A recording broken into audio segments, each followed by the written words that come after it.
કુખ્યાત નક્સલી કમાન્ડર હિડમા સહિત 6 ઠાર મરાયા છે। આંધ્રપ્રદેશમાં સુરક્ષા દળના ઓપરેશનમાં નક્સલી ઠાર થયા છે।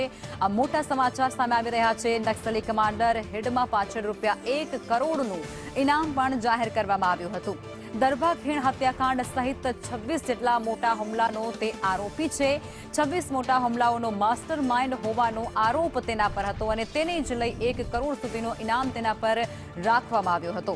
હિડમા PLGA બટાલિયન નંબર 1નો વડો હોવાનું પણ સામે આવી રહ્યું છે। CPIનો સભ્ય હોવાનો પણ ખુલાસો ત્યારે થઈ રહ્યો છે। જો કે અત્યારે તે ઠાર મરાયા હોવાની વિગતો સામે આવી રહી છે। સુરક્ષા દળોને મોટી સફળતા મળી હોય તેવું સ્પષ્ટપણે કહી શકાય છે, કારણ કે નક્સલી કમાન્ડર હિડમા સહિત અન્ય જે 6 લોકો છે તે ત્યારે ઠાર મરાયા છે।